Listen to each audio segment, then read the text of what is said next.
ఓం నమః శివాయ. ఓం నమో నారాయణాయ. నరదృష్టి నివారణ కాళభైరవాయ నమో నమః. ఓం దిగంబరాయ విద్మహే హంసవాహనాయ ధీమహి తన్నో కాళభైరవ ప్రచోదయాత్. హరి ఓం. మా ఛానల్కి స్వాగతం. చూస్తున్న వీక్షకులకు ప్రేక్షకులకు ప్రియ కాళభైరవ భగవద్బంధులకి స్వాగతం పలుకుతూ మమ్మల్ని ఎంతగానో ఆదరిస్తూ ఉండబడినటువంటి ప్రియ సోదర సోదరీమణులకు, జ్యోతిష్య అభిమానులకు, సనాతన ధర్మ సంరక్షకులు అందరికీ కూడా దక్షిణాయన ప్రారంభ శుభాకాంక్షలు. దక్షిణాయనం అనగానే సకల దేవతల యొక్క ఆరాధన, సత్ప్రవర్తన, జీవన విధానంలో మనం ఏదైతే అనుకుంటామో దేవతారాధన చేయడం వలన అనంతమైన శక్తి కలిగి విద్యలో, వృత్తులో, ఉద్యోగాల్లో, వ్యాపారాల్లో అనంతమైన విజయం సాధించడం కోసము చాలా ముఖ్యమైన సమయంగా భావించగలగాలి. మనకు 16/6వ నెల 2026 నుండి 30వ తారీఖు 6వ నెల 2026 వరకు పుట్టినటువంటి వారందరికీ కూడా ముందస్తుగా జన్మదిన శుభాకాంక్షలు. గతంలో వివాహం చేసుకున్న వారికి వివాహ వార్షికోత్సవ శుభాకాంక్షలు. ద్వాదశ రాశుల్లోని గ్రహ గమనాల్ని ఓసారి పరీక్షిద్దాం.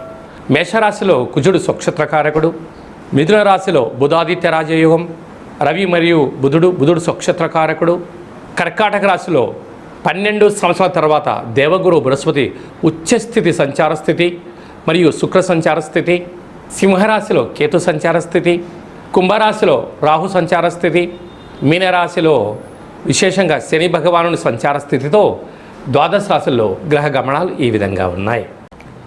తులారాశి వారికి విశేషంగా 6వ స్థానంలో శని భగవానుడు, 7వ స్థానంలో కుజుడు స్వక్షత్రకంగా ఉంటూ ఒకవైపు కుజదోషం ఉండినను రాజ్యస్థానంలో విపరీతమైనటువంటి ఉచ్చస్థితిలో దేవగురు బృహస్పతి ఉండడం వల్ల వీరికి అదృష్టానికి, ఆనందానికి అవధులు లేవని చెప్పి గమనించాలి. తులారాశిలో ఏ నక్షత్రాలు వస్తాయనగా చిత్తా నక్షత్రంలోని 3వ పాదం, 4వ పాదం, స్వాతి నక్షత్రంలోని 4 పాదాలు, విశాఖ నక్షత్రంలోని 1, 2, 3 పాదాలు కలిపితే తులారాశి. రాశాధిపతి శుక్ర భగవానుడు. వీరికి పంచమ స్థానంలో రాహు ఉండడం వలన నూతనంగా వివాహమైనటువంటి దంపతులకు పుత్రిక సంతాన యోగము. 6వ స్థానంలో శని సంచార స్థితి జలరాశిలో ఉన్నారు కనుక దయచేసి అప్పులు ఇవ్వద్దు, అప్పులు కూడా పుచ్చుకోవద్దు. వీలైనంత వరకు మౌనం, ధ్యానం, ఏకాగ్రత అవసరం. ఆరోగ్యాన్ని కాపాడుకోగలగాలి. లేకపోతే అసలు ఇది వర్షాకాలం ప్రారంభమవుతుంది కనుక కొద్దిపాటి జలగండాలు, అగ్నిగండాలు, వాయువుకు సంబంధించినటువంటి ప్రమాదాలు పొంచి ఉన్నాయి. తస్మాత్ జాగ్రత్త. సప్తమంలో కుజుడు స్వక్షత్రకారకంగా ఉండడం వలన మీ జన్మ నక్షత్రం రోజున అష్టమి తిథి ఎందున, పూర్ణిమ తిథి ఎందున దయచేసి నీటితో, నిప్పుతో, యంత్రాలతో దయచేసి చెలగాట ఆడమొద్దు అని చెప్పి జ్యోతిర్విజ్ఞానం తెలియచేస్తుంది. అలాగనే భాగ్యస్థానంలో బుధాదిత్య రాజయోగం అంటే చిరు ప్రయత్నం చేస్తే ఉద్యోగ ప్రయత్నం, ఉద్యోగంలో ఉండబడిన వారు కొద్దిపాటిగా 10 మందితో మీరు సఖ్యతగా ఉన్నట్లయితే మీకు ప్రమోషన్స్, మీరు ఏ ప్రాంతానికైతే అనుకుంటారో ఆ ప్రాంతానికి ట్రాన్స్ఫర్ అవ్వడం, కొద్దిపాటి ప్రయత్నం చేస్తే వివాహం కాని వారికి వివాహం అవ్వడం, ప్రేమికుల మధ్య సయోధ్య పెరగడం, భార్యాభర్తల మధ్య అన్యోన్యత చాలా మంచి కాలంగా భావించగలగాలి. రాజ్యస్థానంలో విశేషంగా గురువు ఉచ్చస్థితిలో సంచరిస్తున్నారు. ఇది విపరీతమైన సువర్ణపు కాలము కనుక ఇలాంటి కాల సమయంలో ఈ దక్షిణాయన ప్రారంభ కాల సమయంలోనే విశేషంగా అష్టమి తిథి కాలాష్టమి సమానం కనుక బియ్యపిండిలో దీపాన్ని ఏర్పాటు చేసుకొని కాలభైరవ అష్టమి తిథి ఎందున మనసులో మంచి కోరిక కోరుకొని ధనకనక వస్తు వాహనాలు మా సొంతం అవ్వాలని చెప్పి దండం పెట్టుకొని వీటిని తెల్లజిల్లెడు వృక్షం దగ్గర పెట్టినట్లయితే తులారాశి వారి యొక్క అదృష్టాన్ని ఎవరు ఆపలేరు అని చెప్పి గమనించాలి. 16వ తారీఖున మనకు నిజ జ్యేష్ఠ మాస ప్రారంభమవుతుంది. సకల శుభ కార్యక్రమాలకు అంటే గృహప్రవేశాలకు కానీ, ఇల్లు మారడం కోసం కానీ, కొత్త వాహనాల క్రయ విక్రయాలకు ఇది చాలా మంచి సమయంగా భావించగలగాలి.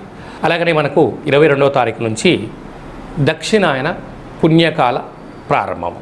మనకు 22వ తారీఖున కాళాష్టమి.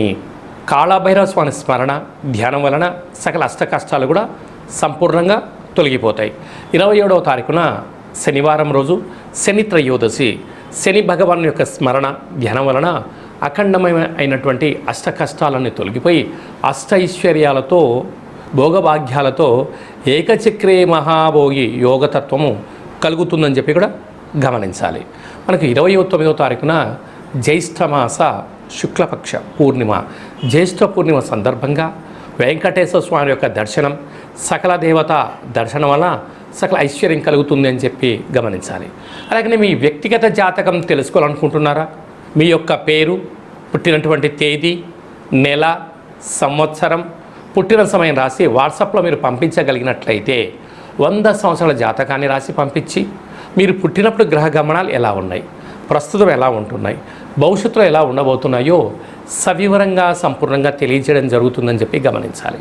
డేట్ ఆఫ్ బర్త్లో లేనటువంటి వారు పేరు యొక్క మొదటి అక్షరాన్ని అనుసరిస్తూ రాశిని తెలియచేస్తూ గవళ ద్వారా అనగా రమణ శాస్త్రం ద్వారా కాళభైరవ ఉపాసన చేత భూత భవిష్యత్ వర్తమానాన్ని తెలియజేయడం జరుగుతుందని చెప్పి గమనించాలి. ఈ కింది నెంబర్ని అపాయింట్మెంట్ తీసుకొని సంప్రదించగలరు.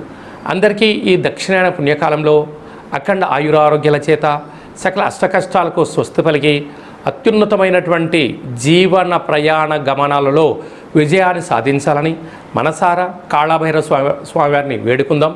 ఆశీర్వచనం.